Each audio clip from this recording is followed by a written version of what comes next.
Helldivers and Battlefield 6 seem to be in the same boat, according to outside sources. According to people in the know with informants. It's secret, super top secret because informant people. Well, now I think people are connecting dots because Arrowhead and DICE now share a building. That's true. They officially share a building. Arrowhead moved to a larger facility, which also happens to be where EA DICE lives. That's convenient. That's convenient. That's very weird. Interesting. That. I don't think that has anything to do with it. I think they just moved office buildings, but they're all hanging out. But they're all hanging out together. Playing foosball in the yeah. And DICE and Battlefield 6 is in not a good place. They're like, hey, so you want to go down and play some pool? It sounds way better than doing our job. Better than doing this, making some stuff for these people to play. For these ungrateful nerds. As long as they get our $15 for the super packs every week, we're going to be very good. Yeah, I really don't feel like making the new update. In our community, we've got over 1,500 members in our Discord channel. We have a dedicated place for Battlefield 6. Is it active at all? I don't think it is. I think everybody the Helldivers chat is they're doing fine. They're doing fine. But these are the really hardcore guys that play this game daily. Yeah. And they hate it. They're hating life right now. It's really funny. They do nothing but complain. And they've been in all their ways about why aren't they doing this? Why aren't they doing that? Where's my roadmap? Where's this? What's going on? Yeah. Why'd they balance this weapon like this? Yeah. Yeah. It's kind of sad to see them because they see the writing on the wall, I think. And well, that's the question. Is the skeleton crew the only thing keeping Helldivers 2 afloat? Have the majority of the devs? We don't really know. We don't. That's what I'm asking. That they've skeleton crewed Helldivers 2. Yeah. But the ongoing theory is, of course, Palstat stepped down so we could pay more attention to the new Arrowhead project that is unrelated to Helldivers. And it seems like, according to a lot of people, and we've seen it some, that Arrowhead is really just kind of gone into this. It just seems like a rudderless boat. Yeah, they've kind of gone into this mode where they're just doing the least minimal effort amount of stuff to keep us all pacified. And and when that happens, they start bleeding people, and including us. I had my little high time with the robots, and then I'm kind of just like back to where I was now. Cyberstan brought us back for a short period of time, but the follow through for that just wasn't. The hype didn't last. I don't think. And as I think the ongoing, but the ongoing feeling of this is that they're doing the minimal amount of effort they need to do to give people the minimal amount of content, and they keep putting out these war bonds so they can keep getting their $10 plus or whatever it is from everybody when they want the new cosmetics. Yeah. After 65 assault rifles and 50 machine guns, and 75 armor sets, I think we got enough. You know what I'm saying? But they got to keep feeding that stuff because Sony wants that money. Well, and it's just how it is. Yeah, I think look, the reality is that they're going to have a hardcore fan base of about 50 to 80,000 players, no matter what. Yep, for sure. And it's just going to continue on like that, no matter what the game does. I think most people have moved on to other things. They come back for big events. And then once the big event is gone, then they migrate back to whatever else they were playing, and they wait until the next big event. So that seems to be the cycle. It's been going on for over almost a year now. Yep. I don't know if they need to have a change of plans. Well, because if you look from their perspective, what are they doing wrong? They're not doing anything wrong. They do a big event. They make a bunch of money. Yep. They have a rush of players come in. They play the main event, and then they fuck off and go somewhere else. I don't think as long as they get those people to come back. As long as they get the people to come back, they're good. They're good. And they don't have to have a huge team, I think, to do that, and they can pick up everybody and go, hey, we're going to go work on the new secret project over there with Palstat, and in 5 years from now, maybe we'll get a new game out of them. Same kind of thing that what was going on over there at Battlefield 6. Battlefield probably more to even an extreme. I feel like Battlefield's a different beast. Yeah, I feel like they thought it was going to be bigger than it was, and they banked on it being bigger than it was, and then when they realized that people were just like, then they were like, oh shit, we need to pivot. Right. And they're pivoting to the COD model, which is like one game a year. A yearly model or something like that. That's fucking yeah. crazy. Which is nuts. That's crazy. Like Battlefield used to be different from Call of Duty because of the giant maps and these huge battlefields and the amount of just chaos that they can build from a 60-man team versus another 60-man team. When we were playing it, and I'm not a Battlefield freaking veteran or anything like that. I jumped into it. I played some of the older ones and I had some fun with them. I jumped into the new one because we thought we were going to have a lot of fun, but every match felt exactly the same. Yeah. And it just didn't really catch my interest all that much. I did like RedSec.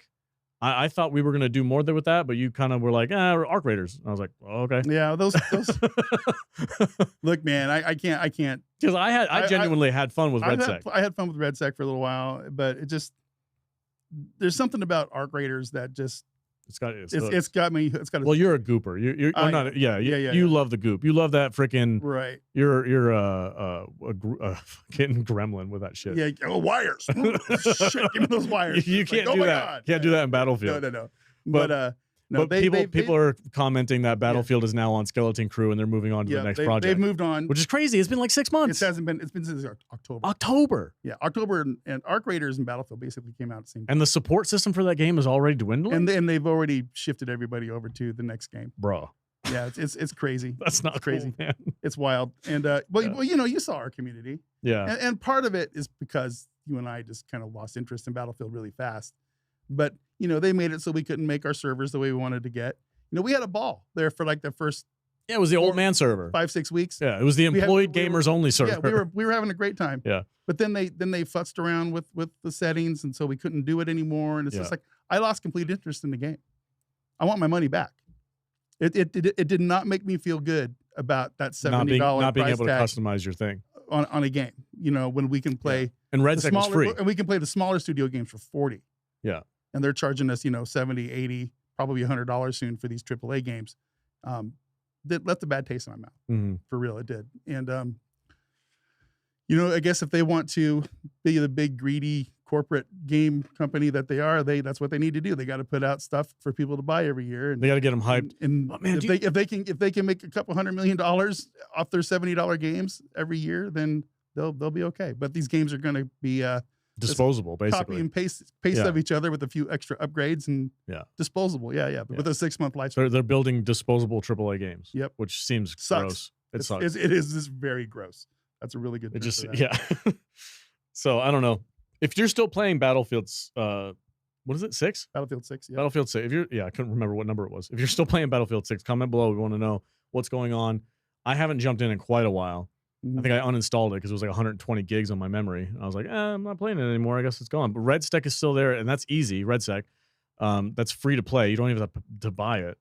And I think every once in a while, I'll still see clips of people playing the RedSec version of that game on social media, and people are like having some fun environment stuff and dealing with like crashing helicopters and all kinds of cool stuff. So I could get back into it if I had a crew. The problem is the people that we run with are not playing it.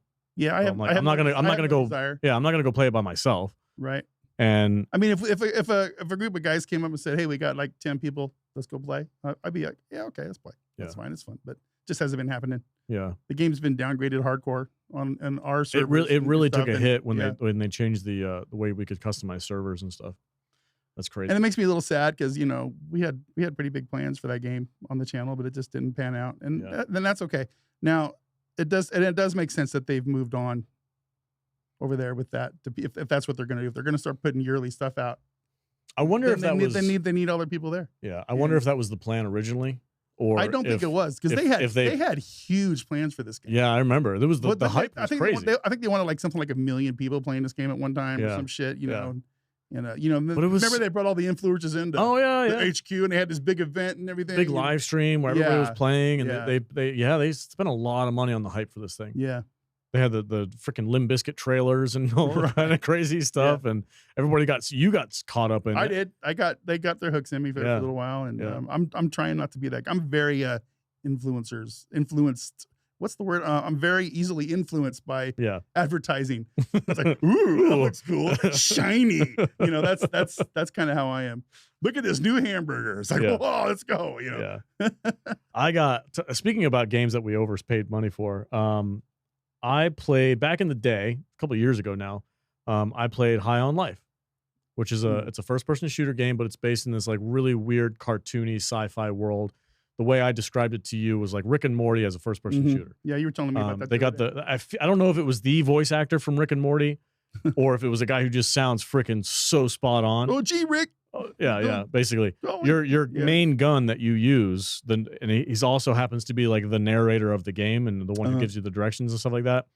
It's voiced by either Morty or somebody who sounds just like Morty, and it was a super entertaining, very fun, goofy little platform first-person shooter game. Whoa, what are you doing? Come on, he's just a kid. Don't shoot him. You don't want to shoot me just because you're gun said not to, just because you're your little gun. I am not shooting a kid. Go ahead, do it. Shoot me first. Oh, am I supposed to be impressed? You shot all the drones? I could have done that with my eyes closed. Right. Boss level, work your way through timeline. It wasn't open world. It was like levels and very old school. I fucking loved it. I love that game. I had a fantastic time playing it. Okay. And I look back on it with very, very fond memories. And I didn't realize that High on Life 2 had already come out. And I was scrolling through Instagram again, doom scrolling at the fucking middle of the night. And I'm fucking, I saw somebody playing High on Life 2. And I was like, the second one's out? Like, I knew they were making a second one, but I didn't know it was released yet. I was like, oh, shit. And on all that nostalgia and all that fun memory of playing freaking Rick and Morty first-person shooter came up in my head. And I jumped over to Steam, and I didn't even fucking blink. $60. Boom. Oh, you're crazy. It's like I said, fuck it. I love the first one. Did you look at the reviews I didn't even look at anything. Oh, I just said, I'm buying it because I love the first one. And I bought the second one. And I played like the tutorial mission. I'm not super deep into it. So I'm not saying it's a bad game. I'm getting into it more. And I'm like, oh shit. I'm realizing now that I had that gleam in my eye when I freaking swiped that credit card. Yeah, dude. And I did not look into it at all. I did not read any reviews. Right. I didn't look up any reviews from trusted sources that I know of. You're the opposite of what the normal modern gamer is now. Because a lot of people now, these gamers are they're a little more frugal, I think, these days. There's a lot more ways for people to put reviews out there. It's the Yelp generation, right? Oh yeah. You go to Steam.